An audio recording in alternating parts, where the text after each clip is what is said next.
Thank you so much, and it's such an honor to be here with my co-presenters and an honor to be here at the VMware campus. I work for Pivotal, so we are very close partners, part of the VMware and Dell Technologies family. And I'll tell you a little bit more about myself to start. I was historically a developer, so have a degree in computer science and spent most of my career, I've been doing this for about 30 years, doing software development. I wasn't so much an ops person, although there's a bit longer of a story. When you work in platforms like Cloud Foundry, you very quickly become an ops person as well. I've worked in web architectures, cloud native, Cloud Foundry for quite a number of years. And more recently, I am just about to go to print in my first book, which I've been writing with Manning. It's an architecture book that is supported by code samples as well. So I still get to cut code, though mostly on the weekends. And we are literally just in the final stages of production, and they tell me it's going to go to print in like May 16th or something like that. So it's going to be there very soon. So what I want to start with is I want to start with a quote from a customer of mine. So it says major US telco provider. That telco provider is Comcast. The individual who gave me this quote is a gentleman by the name of Greg Otto. He's been our champion there for the last 4 or 5 years. I've been working with him on their journey to cloud native applications and cloud native platforms, specifically using Cloud Foundry. And more recently, I tend to work on emerging technology for Pivotal and try to figure out how to take that emerging technology and tie it to business value. And that's really what this conversation today is all about. And what he said is, hey, Cornelia, listen, the reason I want to move to Kubernetes is that I want to move all of my workloads from V, virtual, to C, containers, so that I no longer have to worry about things like patching operating systems. So you might be thinking, what? Patching operating systems, containers, what does that have to do with one with the other? And that's what I'll explain as we go along. But before I jump into that, there is another little thing that I want to share with you, and that is that he went on to draw an analogy, which I think is really, really interesting. And that is the first part of the title of this talk. It's the P to V part. It's the physical to virtual part. So here we are on the VMware campus. VMware is the company that really launched this infrastructure virtualization technology.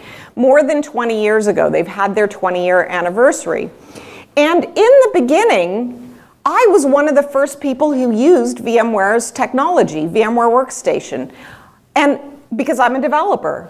And before we had VMware Workstation, I had a laptop and I had 2 hard drives for that laptop. Anybody else? Mm-hmm. Yep, right? One of them booted to Windows. So if I was doing email, PowerPoint, Word, I'd pop that hard drive in and I booted up and I did my work. And the other one booted up to Linux so that I could do my development. Well, VMware came along and developers were the first ones to embrace that technology.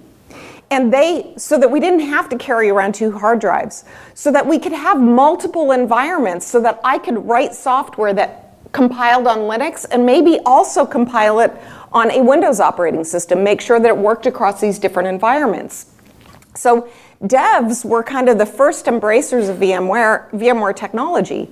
But I would argue, and Greg would argue, that the real business value, huge business value, developer productivity, definitely business value there. But really where it started to go asymptotic, really scaled, was when it hit the data center.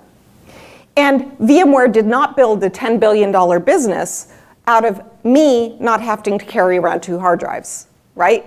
So they got that when it hit the data center. So that's what we're going to talk about here. What's really interesting is with container technology, we're seeing a very similar path in that developers were the first ones to embrace containers.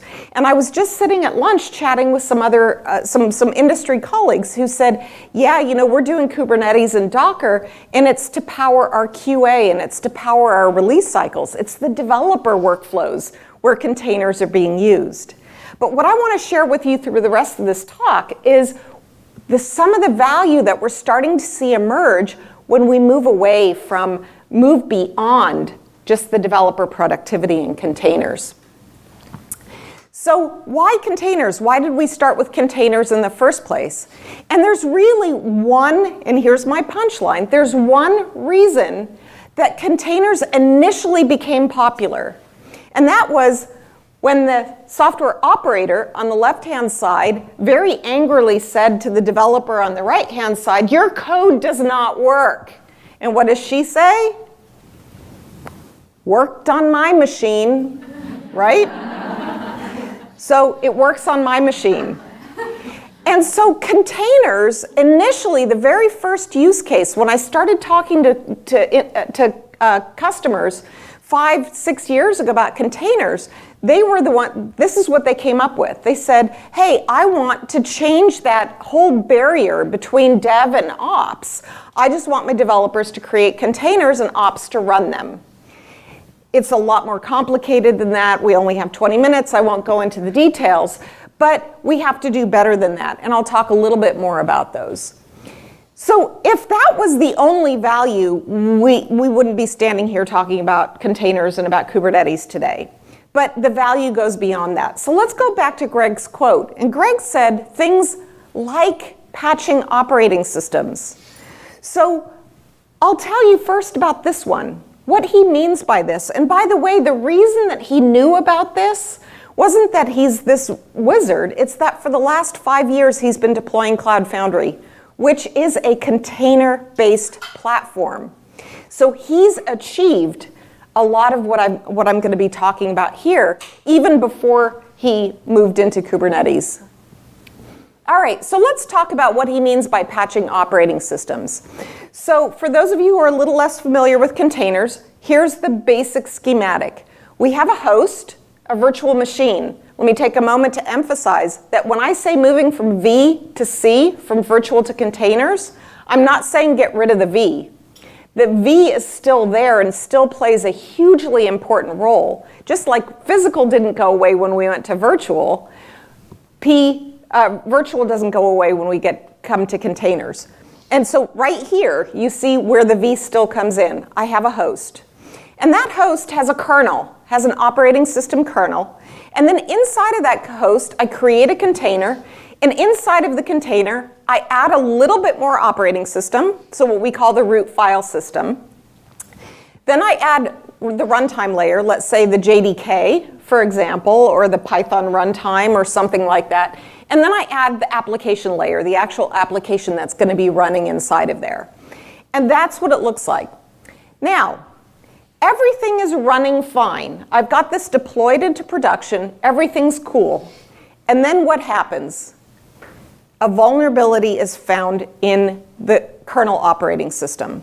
So all of a sudden, we have this vulnerability. Now, the way that vulnerabilities work, for those of you who might not be familiar with this, is that somebody finds the vulnerability and they go to the vendor or they go to the open source project or whatever it is, and they report that vulnerability. Hopefully, it's being reported by good hackers, people who are in the business of finding these vulnerabilities.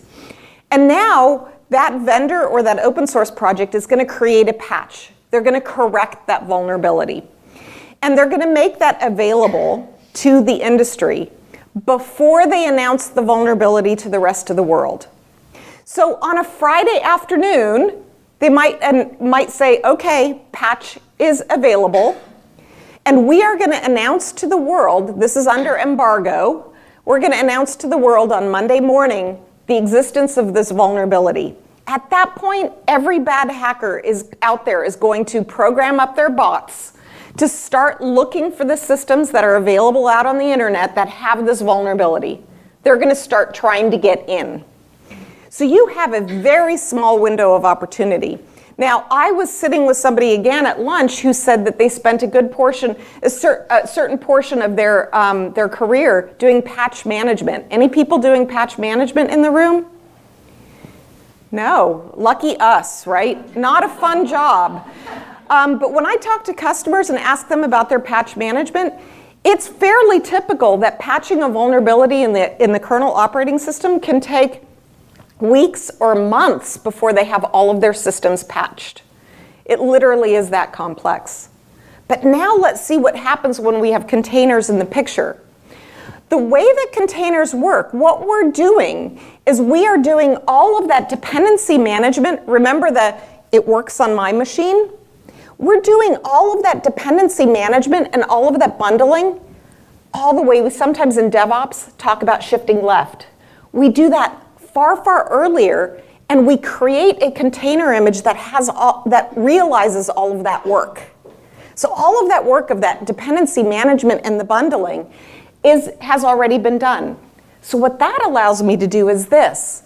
It allows me to stand up a new virtual machine with the corrected operating system in it. So now I've got a VM that's corrected. I don't have to go through all of that laborious process of gluing together all of these pieces on the new VM because I've already done it once in the container image. That's the key, is I've already done that work once. What that means is I can now just stand that up on the other VM and then get rid of the workload from there. And systems like Kubernetes will help you do this. They implement these types of workflows. Now, I've showed it with a single host, a single virtual machine. What happens if you've got 9 hosts, or 900, or 9,000, or 90,000 hosts? Then you go through, again, Kubernetes and various systems like that, Cloud Foundry included, will help you with that workflow and say, all right, we'll stand up the first 3, we'll move some workloads over, we'll pause, verify that everything's cool, and then we'll incrementally go around and do that. By the way, these are the types of patterns that I write about in my book, in Cloud Native Patterns, is exactly this kind of stuff to help you understand it. All right, so makes sense? Yeah. You see how the patching operating systems? Super cool stuff. Now, another one that's slightly related, or actually quite related to this, is malware. Now, notice that I'm not talking about developer concerns here. I'm talking about in the data center concerns. This is huge value, because if those operating system vulnerabilities are there, somebody exploits it, and they lose millions of customer records, that's a pretty big business impact. That's the kind of stuff that generates $10 billion businesses, if you could solve those problems. So, malware. How does malware work? We have our same picture. Bad actor comes in, and they drop some malware inside of the container and or on the host operating system, and then they disappear. Because it's easier to detect the intruder while they're there than if they're gone. And these are some of the things that if you study those vulnerabilities, those breaches that we've heard about in the industry, a lot of times malware was sitting there for 6 months, gathering information, looking for new exploits. So here's the deal. Same pattern that you saw before, but rather than waiting until I know there's a problem, what if I just proactively throw out the container and start a new one? If it didn't have malware on it, it still doesn't have malware on it. But if it had malware on it, it now doesn't anymore. And not only can we do that at the container level, but we can do it at the host level as well. And so I have a customer who has spoken very publicly about this. It's Wells Fargo, major US bank. We call this repaving. Lance at Wells Fargo repaves proactively very often. He does it every 3 days. And he wants to move to daily. He constantly wants to be recycling those containers to keep the malware out. I don't know, that's pretty cool stuff. So, all right, let's go through one final example, and that is load balancer configuration. So I'm going to teach you a little Kubernetes here. So in the past, if you needed to do things like load balancer configuration or firewall configuration, you did that during a deployment process. And how did that look? Well, the workflow was something like this. I filed a ticket and I got a machine and I installed an operating system on that machine. Then I filed another ticket to install the app and that got deployed. Then I filed a ticket to configure the firewall rule. And then I did a whole bunch of other things. And then I was finally done. Now, I usually, if I had more time, I would spend 3 minutes talking to you about how dangerous this word is. In the cloud, you are never done. I will just leave it at that. Everything's always changing, so there is no such thing as being done. But let's overlay the container on this again. The container, again, remember I said that it is the thing that allows you to do all of those things shifted left. So I've done a lot of this well ahead of time. So I'm going to take advantage of that container to automate some of the other things that happen around this. So here's your little Kubernetes 101 if you don't know about Kubernetes. So Kubernetes is a declarative, thank you, it's a declarative system. And what I mean by that is, in computer scientist here, it's not imperative. By imperative, I mean sequential. I decide every single step that I'm going to do and I execute that script or I execute that run book. And at the end, I'm done. That's not the way Kubernetes works. Kubernetes is a declarative system where you program the system by saying, here's what I want. And then Kubernetes takes it from there. So in this particular case, the scenario is I have 2 instances of my application. These are running in containers. And that is my desired state. My desired state is 2 instances of my app running. And my actual state is 2 instances of my app running. And so everything right now is cool. And by the way, the load balancer knows about those 2 instances and it's routing traffic to those 2 instances. Now, what happens if I am doing an operating system patch or I'm doing my proactive repaving? I'm going to have, remember I threw out the containers? So I'm going to throw out a container. And what happens? Well, poof. We don't want the load balancer to send anything there anymore. So what Kubernetes is, here's the very basics. Kubernetes is a system of infinite loops. You get to program it declaratively, and then there's a whole bunch of infinite loops that just keep things in alignment. There's an infinite loop over here that's keeping the load balancer up to date. It's constantly doing that. Now, there's another infinite loop. It's over here in what's called the Replica Set Controller. That infinite loop is in the business of comparing that desired state to the actual state. And it says, uh-oh, we're out of whack. So in its infinite loop, it says, you said you wanted 2, you only have 1. I'm going to tell the scheduler to schedule another workload. It's going to schedule that workload, and the control loop over here is going to pick up that new workload and balance the load and start serving traffic to it. That's the kind of thing that a container-based, it's not just the container, but the platform that does it for you. All right, so I think I have maybe one, so now the question is, which abstraction do you use? I told you that Greg Otto knew about some of this because he was already using Cloud Foundry, but Cloud Foundry was never really known as a container-based system. And here's my final punchline, and if I had a longer session, we'd go into the details. This is a fantastic blog post that I encourage you to take a look at that's going to answer that question, that's going to give you some insight on that question of which abstraction do you use. It's from Google. And on this slide are 4 platforms. One is just a VM-based platform, and the other ones are all container-based. Kubernetes Engine, Google Cloud Functions, and App Engine. They're all container-based.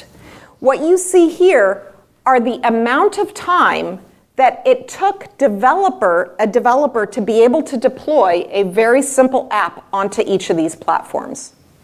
So you can see here that Kubernetes was actually the one that took the longest because it's extraordinarily complex, hugely powerful, but very complex. So that, knowing about containers is step 1, but then knowing how you consume them, that's a whole nother talk that we won't go into today. So with that, here's just a summary of the things that we talked about, and I'll post these slides up to SlideShare so you'll be able to get the summary. And that takes us to the end. So thank you very much.